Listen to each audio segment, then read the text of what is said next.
¿Qué tal, chicos? Bienvenidos de nuevo a CIA. El día de hoy corresponde ver la clase de regiones pleuropulmonares, en la cual trataremos tráquea, pedículos pulmonares, pulmones y pleura.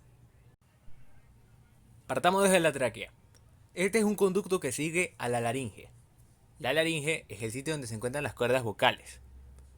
Entonces, este conducto termina en el tórax, dando dos ramas de bifurcación, denominados bronquios principales, uno derecho y otro izquierdo. Son los que estoy enseñando acá. Este es el derecho, este es el izquierdo.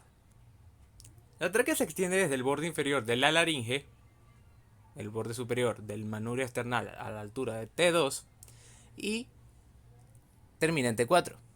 Su longitud es de aproximadamente 11 a 12 centímetros en el adulto, siendo 6 de estos centímetros pertenecientes a la porción torácica. Es un tubo cilíndrico semirrígido, aplanado en su cara posterior y que posee un aspecto anular. ¿A qué se refiere esto? A que tiene anillos. La porción cilíndrica de la tráquea está constituida por anillos cartilaginosos incompletos, porque más adelante verán que en la parte anterior de la tráquea hay unos anillos, pero que en la parte posterior no se cierran por completo, son más como herraduras. Entonces, la tráquea modifica su forma y su volumen durante los movimientos respiratorios. Acá lo que les estaba mencionando, tenemos los anillos en la vista anterior y en la vista posterior no están completos, no se cierran. Entonces, esa es una forma de saber si la vista de la tráquea es anterior o posterior. Es una manera de diferenciarlos.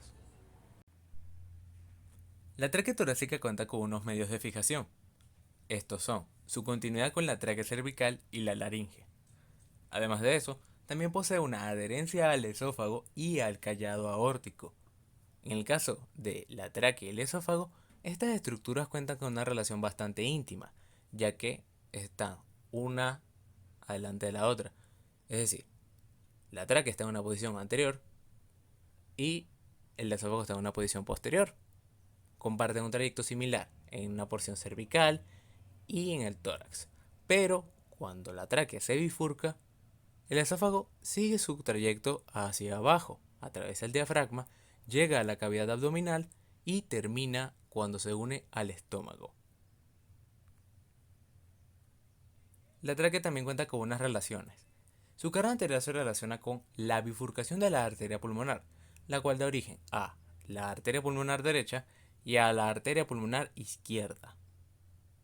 También se relaciona con el callado aórtico o porción o segmento horizontal de la aorta, la cual tiene tres ramas: el tronco arterial brachiocefálico, la arteria carótida común izquierda y la arteria subclavia izquierda. Este tronco arterial brachiocefálico está relacionado con la cara anterior de la tráquea, al igual que la carótida común izquierda.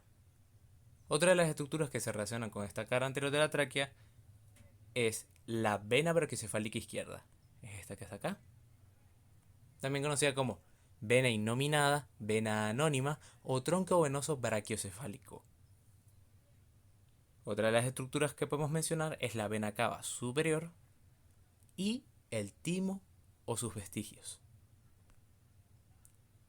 Este es el timo. Es un órgano linfoide, es decir, está relacionado o pertenece al sistema inmunológico.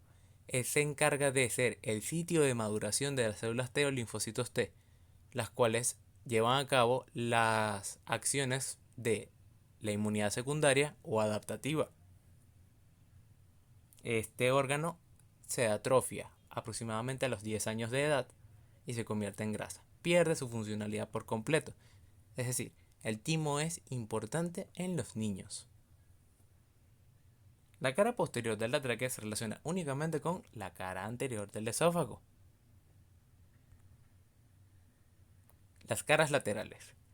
A la izquierda, la tráquea se relaciona con el callado aórtico, la carótida común izquierda, el nervio vago izquierdo, también denominado nervio neumogástrico, o decimos par craneal. Cuando nos referimos a los pares craneales, estos son 12 y van enumerados con números romanos. Por lo tanto, el nervio vago o nervio gástrico es el X. Otra de las estructuras relacionadas a la cara izquierda de la tráquea es la arteria subclavia izquierda, el conducto torácico, el nervio recurrente izquierdo y la porción mediastínica de la pleura izquierda. Por último tenemos que a la derecha la tráquea se relaciona con el callado de la vena ácigos, el tronco arterial brachiocefálico, el cual da dos ramas, la carótida común derecha y la arteria subclavia derecha. Otra de las estructuras relacionadas a la cara lateral derecha es el nervio vago derecho y la porción mediastínica de la pleura derecha. Paquete vascular nervioso. Para poder estudiar la irrigación de la tráquea torácica, esta podemos dividirla en tres partes. La primera corresponde a la rama descendente de la arteria tiroidea inferior. Esta arteria tiroidea inferior es rama de la arteria subclavia. Acá tenemos la arteria subclavia y acá esta que tiene esta dirección es la arteria tiroidea inferior. Luego tenemos a las ramas de la arteria tiroidea media, también conocida como arteria tiroidea IMA o arteria de Neubauer. Esta nace del tronco arterial brachiocefálico la mayoría de las veces, pero a veces puede tener otro origen como la aorta torácica. Esta arteria es inconstante, es decir, no todas las personas la tienen. Por último tenemos a las ramas de las arterias bronquiales. Las arterias bronquiales nacen de la aorta torácica. Para el caso de las venas, tenemos que estas drenan en las venas tiroideas y las esofágicas. Tenemos acá a las venas tiroideas superiores, a las medias y a las inferiores. Las superiores y las medias drenan en la vena yugular interna. Acá tenemos a la derecha y a la izquierda. Mientras que las venas tiroideas inferiores drenan en el tronco venoso brachiocefálico. Para la inervación, esta procede de los nervios vagos o neumogástricos, por medio de sus ramas recurrentes y de los plexos pulmonares. Acá tenemos a los nervios vagos. Tenemos acá que está seccionado y acá también lo podemos ver seccionado. Este que está acá abajo. Bien. Otra de las estructuras que se encargan de inervar a la tráquea torácica son los ganglios cervicales y los primeros ganglios torácicos del sistema nervioso simpático. Los ganglios cervicales son estos. Este es el superior, este es el medio y este es el cérvico torácico o ganglio estrellado. Turno de los pedículos pulmonares. La tráquea se divide en dos bronquios, uno derecho y otro izquierdo, a nivel de la porción inferior de T5. Hay algunas bibliografías que indican que el punto de bifurcación de la tráquea es T4, pero puede variar dependiendo de cuál libro consulten. Muy bien. Estos dos bronquios se van a dividir subsecuentemente y estos se dirigen hacia el ilio de los pulmones correspondientes. ¿Qué es el ilio? Es como un espacio en donde entran todas las estructuras que componen al pedículo. ¿Pero qué es el pedículo? No es más que un conjunto de elementos que unen a los pulmones con el resto del organismo. Entre ellos podemos encontrar elementos funcionales y nutricios. Los elementos funcionales son aquellos que permiten que el pulmón realice su función de oxigenar la sangre que viene de parte de las arterias pulmonares. Entonces, las arterias y venas pulmonares forman parte de los elementos funcionales del pedículo, junto con el bronquio principal, ya sea el derecho o el izquierdo. Además, los pedículos pulmonares también cuentan con elementos nutricios, los cuales son arterias, venas, nervios y vasos linfáticos bronquiales. Pero, ¿qué efecto producen estos? Bueno, si los elementos funcionales son aquellos que le permiten al pulmón realizar su trabajo de oxigenar la sangre, los elementos nutricios son los que le brindan irrigación, drenaje venoso, inervación y drenaje linfático. Entonces, cada pedículo pulmonar es el conjunto de estructuras, tanto de elementos funcionales como elementos nutricios, que atraviesan el ilio. El ilio, para entenderlo de una forma más sencilla, vendría siendo una puerta, tanto de entrada como de salida, para estas estructuras. El ilio permite que estas estructuras pongan en contacto o establezcan una comunicación entre los pulmones y el resto del organismo. El ilio es esto, esta línea que vemos acá, luego pasa por acá, es como el contorno. Igualmente de este lado, para el pulmón derecho. Muy bien. Tenemos al pedículo derecho. Este está formado por dos tipos de elementos. Primero el pedículo bronquial. Tenemos que este está conformado por el bronquio principal derecho, quien está acompañado por los vasos sanguíneos, los nervios y los vasos linfáticos bronquiales. En esta imagen podemos evidenciar los vasos linfáticos bronquiales. Estos que están acá, con una coloración verde en el centro. Luego tenemos a los elementos vasculares funcionales. La arteria pulmonar derecha, esta que se encuentra acá, y las venas pulmonares derechas. Tenemos una acá y otra acá. Para el pedículo izquierdo, este también se encuentra formado por dos tipos de elementos, los mismos. Tenemos al pedículo bronquial conformado por el bronquio principal izquierdo, acompañado por los vasos sanguíneos, los nervios y los vasos linfáticos bronquiales. Para los elementos vasculares funcionales tenemos a los mismos, pero del lado izquierdo, la arteria pulmonar, esta que se encuentra acá, y las dos venas pulmonares izquierdas, una aquí y otra aquí.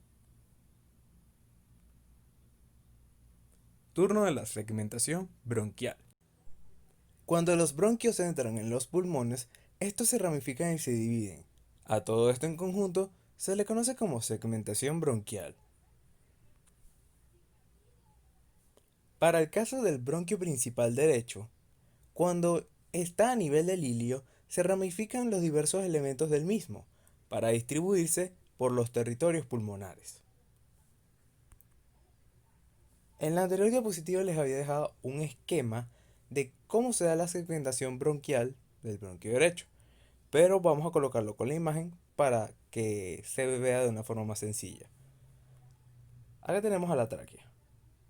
Llegamos a la altura de T5, se bifurca, tenemos al bronquio principal derecho, el cual es más vertical que el izquierdo. El izquierdo está en una posición casi horizontal.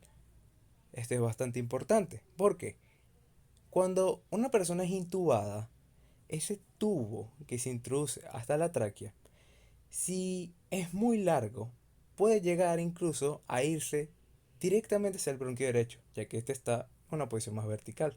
Entonces, el aire solamente llegaría al pulmón derecho y no al izquierdo, provocando que este último colapse.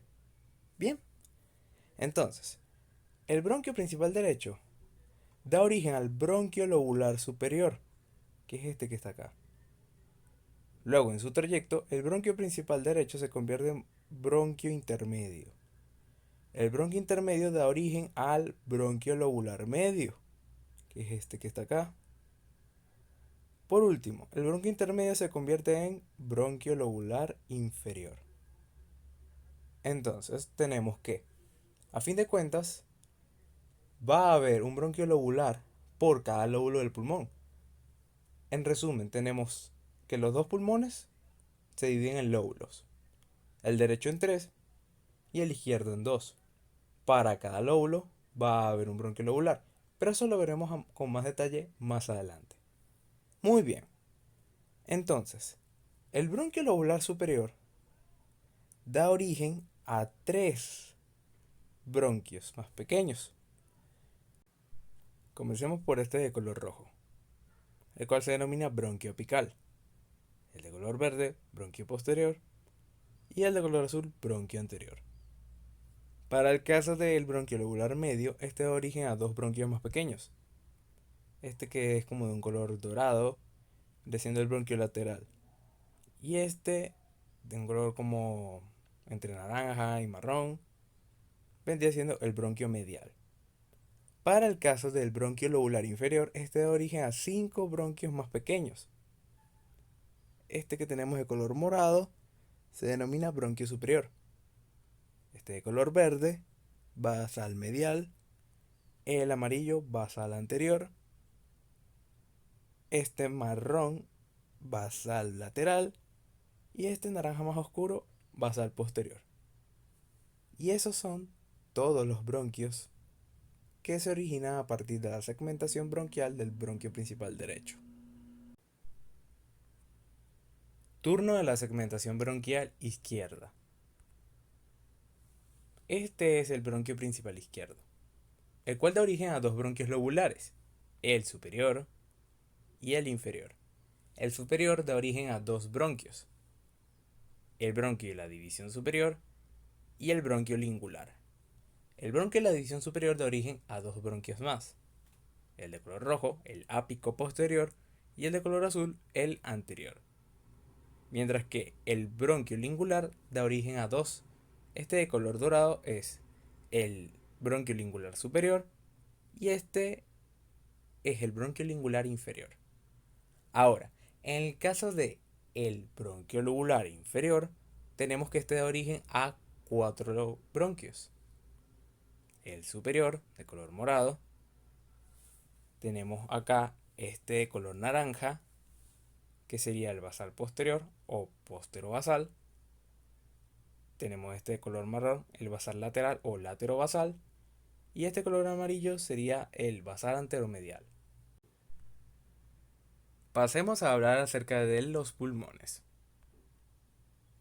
Estos son órganos que se encuentran situados en la parte lateral de la cavidad torácica a uno y otro lado del mediastino. Se hallan envueltos por la hoja visceral de la pleura. La pleura es para los pulmones como lo que es el pericardio para el corazón. Ahora, las caras inferiores de los pulmones se apoyan sobre el diafragma, sean estas que están acá.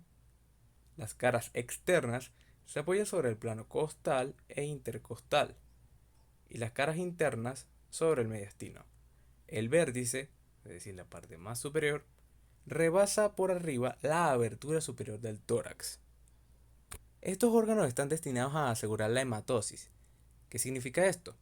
Que su trabajo es oxigenar la sangre que proviene de las arterias pulmonares para poder enviarla a través de las venas pulmonares hacia la aurícula izquierda. Son órganos pares pero asimétricos, ya que el pulmón derecho tiene una morfología y el izquierdo tiene una totalmente distinta. Exteriormente, el pulmón aparece como un órgano de superficie lisa, brillante, de coloración rosada pálida en el lactante y el niño pequeño, y con huellas negruzcas en el adulto, debidas a la contaminación por el polvo. La consistencia de estos órganos es esponjosa y elástica. En lo que respecta a su estructura, tenemos que está conformado por dos partes. La primera es un armazón fibroso, denominado intersticio o trama pulmonar, y la segunda por un conjunto de conductos aeríferos, que comprenden las diferentes ramificaciones del árbol bronquial, el cual se continúa en la periferia con los conductos alveolares y los alvéolos. Estas son estructuras mucho más pequeñas, pero es acá donde se realiza ese proceso de intercambio gaseoso. Muy bien. La trama pulmonar está formada por fascículos de tejido conjuntivo elástico, los cuales desde el punto de vista funcional representan un sistema elástico de tensión, el cual está diseñado para soportar los movimientos de expansión cuando una persona inspira y luego para poder liberar el aire, este se relaja. Entonces los pulmones liberan ese aire y el tejido que estaba expandido vuelve a su tamaño normal. Por último, los conductos aeríferos se ramifican en el interior de la trama pulmonar y estos pueden ser divididos en dos categorías. La primera, las vías aéreas, conformada por los bronquios lobulares, los segmentarios, subsegmentarios y por último los bronquiolos terminales. Y la segunda parte de estos conductos aeríferos está representada por los espacios respiratorios, los cuales se encuentran formados por los alvéolos.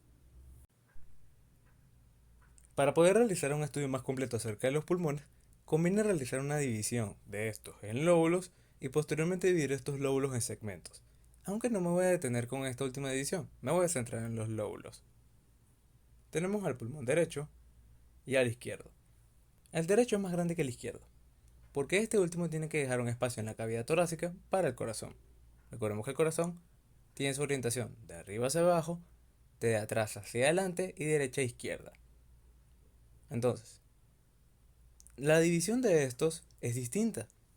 Mientras que el pulmón derecho se divide en tres lóbulos, superior, medio e inferior, el izquierdo solamente se divide en dos. Y esta división es dada por unas estructuras llamadas cisuras. En el caso del pulmón derecho tenemos dos: la cisura mayor u oblicua, la cual separa al lóbulo inferior del lóbulo medio y del superior, y la cisura menor u horizontal, la cual separa al lóbulo medio del superior.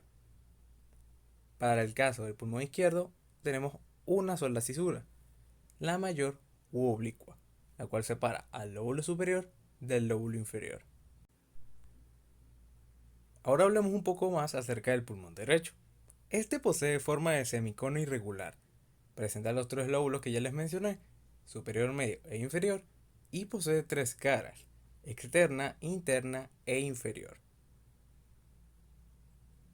En el caso de la cara externa, también denominada costal, esta es regularmente convexa, tanto en el sentido vertical como en el horizontal. Ella se amolda a la cara profunda de la pared torácica y está cruzada por la cisura mayor y menor. Para el caso de la cara interna o mediastínica, esta presenta en su parte media al hilio pulmonar. A través del hilio recordemos que ahí pasa el pedículo. Y esta cara interna o mediastínica tiene forma de raqueta. Por último tenemos a la cara inferior, o también denominada diafragmática. Es cóncava en todos los sentidos.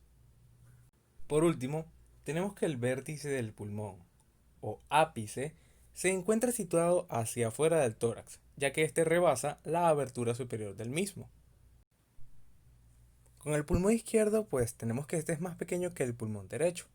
Presenta dos lóbulos, el superior y el inferior, y posee las mismas caras que tiene el pulmón derecho, la externa, interna e inferior, o costal, mediastínica y diafragmática respectivamente. La diferencia de la cara externa del pulmón izquierdo con el pulmón derecho es que la cara externa solamente está cruzada por la cisura mayor. Con la cara interna tenemos lo mismo, que acá presenta el hilio pulmonar, y que la cara inferior es cóncava en todos los sentidos. Y con respecto al vértice o ápice, tiene la misma descripción que la del pulmón derecho. Así que no hace falta repetirla. Ya sabemos que los pulmones tienen ciertas diferencias entre sí, pero ¿cómo podemos tomar estas referencias para poder diferenciar al izquierdo del derecho? Muy bien, tenemos que el derecho posee dos cisuras, las cuales dan origen a los tres lóbulos, mientras que el lado izquierdo tenemos una sola cisura que da origen a dos lóbulos. Otra diferencia es que el pulmón izquierdo posee un surco para la aorta, cosa que no posee el pulmón derecho, pero este sí posee un surco para la vena cava inferior, cosa que no posee el pulmón izquierdo. Hay ciertas estructuras que se comparten. Por ejemplo, el pulmón derecho, el pulmón izquierdo, acá tienen su área para el timo. Acá está el área para la tráquea y esófago. Aquí tiene el área para la tráquea y esófago, el pulmón izquierdo. Tenemos una zona de impresión cardíaca, que en el caso del pulmón izquierdo es esta, y en el caso del pulmón derecho es esta. Es más pequeña, por lo que ya les había mencionado. El corazón, al estar orientado hacia la izquierda, pues ocupa un mayor espacio. Esto hace que el pulmón izquierdo sea más pequeño y que el área de impresión cardíaca sobre ese pulmón sea más grande que del lado derecho. Otras estructuras que comparten entre sí son el surco para el esófago del lado derecho y del lado izquierdo. Tenemos a la primera costilla, el surco correspondiente para el lado izquierdo, y acá del lado derecho. Tenemos el surco para la arteria subclavia, acá está el lado izquierdo, y acá del lado derecho. Y el surco para la vena braquicefálica, del lado izquierdo y del lado derecho. Otra estructura que posee el pulmón derecho y que no posee el pulmón izquierdo es el surco para la vena cava superior, que es este que se encuentra acá. El último punto a tratar en las regiones pleuropulmonares es la pleura, que no es más que la envoltura serosa que recubre a los pulmones. Como toda serosa, esta se compone de dos hojas, una visceral y una parietal. La visceral es aquella que está en contacto directo con el órgano, en este caso el pulmón, mientras que la parietal es aquella que está aplicada sobre la pared torácica. Recordemos entonces, una manera para entenderlo es que si el corazón tiene el pericardio, los pulmones tienen la pleura. Entonces, pleura y pericardio cumplen funciones similares. Entre ambas hojas de la pleura existe un espacio virtual denominado cavidad pleural. Más adelante desarrollaremos este punto. Con respecto a la hoja visceral, esta es delgada, transparente y cubre toda la superficie pulmonar, excepto el hilio, y forma parte del cuerpo del pulmón. Su superficie libre, la cual está en contacto con la hoja parietal, es brillante, lisa y uniforme. Ahora, con respecto a la pleura parietal, esta cubre las paredes del compartimiento que contiene el pulmón, es decir, la pared torácica. En ella encontramos tres porciones, una costal, una mediastínica y una diafragmática. Entonces encontramos acá la pleura parietal diafragmática, la costal y la mediastínica. Reciben los mismos nombres que las caras de cada pulmón. Aparte de eso, también cuenta con una cúpula que está en relación al vértice del pulmón, ya que lo cubre a este. Hablemos un poco de cada parte. La pleura parietal costal es aquella que se relaciona con las costillas y los espacios intercostales. La pleura parietal mediastínica recubre a los órganos del mediastino, que están entre la columna vertebral y el esternón. Luego tenemos a la pleura parietal diafragmática. Ella tapiza el diafragma a ambos lados del mediastino. Y por último tenemos a la cúpula pleural, o también denominada pleura cervical. Como ya había mencionado, cubre el vértice o ápice del pulmón. Recesos o senos pleurales. Estos son los fondos de sacos pleurales que se forman en las zonas donde se unen las diferentes partes de la pleura parietal. Ellos suponen espacios potenciales en los que se pueden acumular líquidos y de donde pueden ser aspirados. Tenemos al receso costodiafragmático, que resulta de la unión de la porción diafragmática y la porción costal de la pleura parietal, y el receso costomediastínico, que resulta de la unión de la porción mediastínica y de la porción costal de la pleura parietal. De los dos, el que tiene mayor importancia clínica es el receso costodiafragmático. Además, es el más grande. Ya les había mencionado que la cavidad pleural es un espacio virtual en condiciones normales, el cual cuenta con una mínima cantidad de líquido que permite el deslizamiento de la hoja parietal sobre la hoja visceral con cada movimiento que realiza el pulmón, tanto de inspiración como de expiración. En el siguiente esquema podemos ver al pulmón de rosado, a la pleura visceral de azul, a la pleura parietal de rojo y a la pared torácica de color crema. Esa línea blanca que está entre la roja y la azul vendría siendo la cavidad pleural. Recuerden, es virtual en condiciones normales. Pero ¿cuándo deja de ser virtual? Cuando hay una acumulación patológica de líquido o de pus, ya sea un derrame pleural, un hemotórax, un hidrotórax. Entonces, cuando pasa a ser real, indica la existencia de un proceso patológico, de una enfermedad. Entonces, que se vuelva una cavidad real es algo anormal. Para la vascularización de la pleura tenemos lo siguiente. Dentro de las arterias tenemos que la pleura parietal recibe irrigación de la arteria mamaria interna, la cual es rama de la arteria subclavia. Otro nombre que recibe la arteria mamaria interna es torácica interna. También tenemos a las ramas mediastínicas anteriores, las cuales son ramas de la mamaria interna. Tenemos a las diafragmáticas superiores y a las intercostales, las cuales son ramas de la aorta torácica. En relación a la pleura visceral, la irrigación la recibe por medio de las arterias bronquiales, que son ramas de la aorta torácica. Y para el drenaje venoso, pues tenemos venas satélites de las arterias. Inervación pleural. Para este caso tenemos que la pleura parietal recibe inervación de dos partes. En el caso de la pleura costal, recibe de ramas de los nervios intercostales, los cuales al estar relacionados con la pared torácica pueden transmitir sensaciones de dolor, mientras que la pleura diafragmática y mediastínica recibe inervación de las fibras sensitivas del nervio frénico. Para el caso de la pleura visceral, esta recibe inervación de nervios aferentes que acompañan a los vasos bronquiales. En esta ocasión les traje 4 datos curiosos. Tenemos que el primero consiste en que al toser o estornudar, el aire puede ser expulsado a una velocidad de hasta 160 km por hora.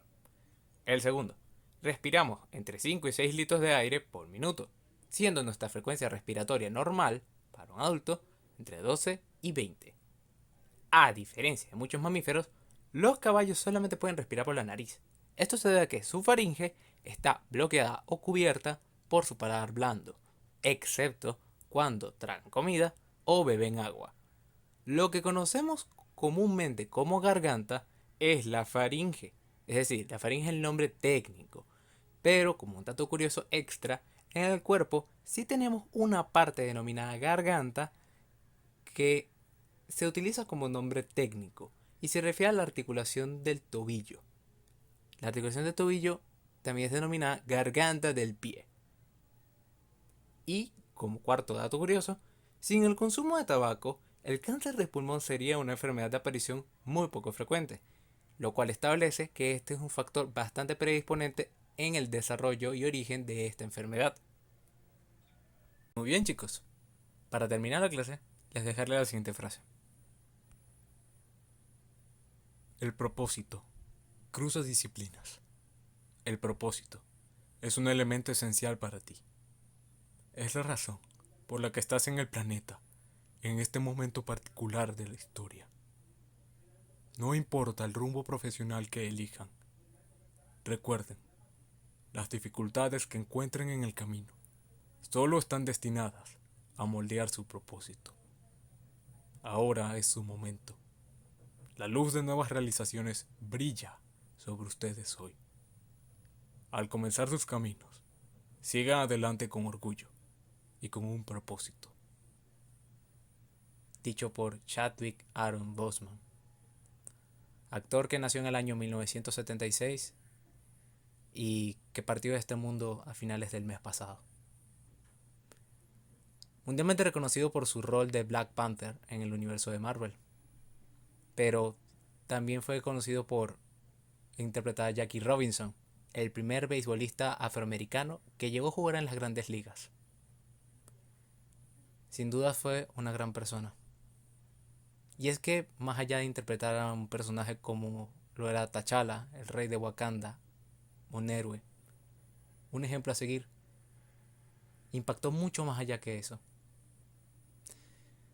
Esto que les mencioné fue parte de un discurso que él dio a los graduandos de la Universidad de Howard del año 2018, en la cual estudió y se graduó en el año 2000 de dirección cinematográfica. Él aprovechó y motivó a los estudiantes que ese día se estaban convirtiendo en profesionales, recibiendo su título universitario. Chadwick fue diagnosticado con cáncer de colon etapa 3 en el año 2016 y junto a su familia libró esta batalla durante 4 años.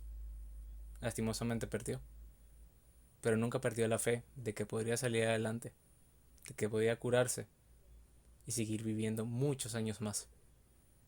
Tanto así que ni siquiera las personas de su entorno laboral conocían acerca de su diagnóstico.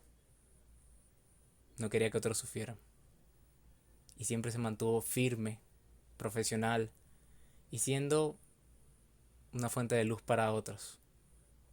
Una motivación. Y es que, más allá de su rol de superhéroe, como persona pienso que representa algo más grande. Tanto para las personas que luchan a diario por vivir un día más, por superar esta enfermedad, como para todos nosotros que tenemos dificultades en nuestra vida y tenemos la opción de rendirnos y no seguir, de aceptar la derrota o de intentarlo, de luchar con todo lo que tenemos, de jugárnosla, de seguir adelante, de perseguir nuestros sueños, porque cuando lo logremos seremos grandes.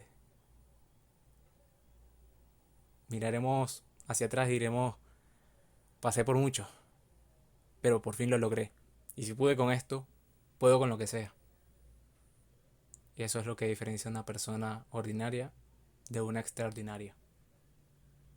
Y en mi opinión, Chadwick fue una persona sencillamente extraordinaria. No tengo palabras para definir lo grande que fue. No solamente como actor, sino como persona. Así que es un ejemplo de inspiración. Tanto su personaje del universo Marvel como su persona. Sin más que agregar, deseo que descanse en paz, pero que nunca muera.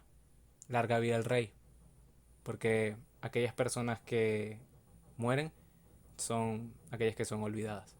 Pero si vives en los recuerdos de otros, en sus acciones y en las cosas que he aprendido, para mí es una forma de ser inmortal. Y yo creo que él siempre será inmortal.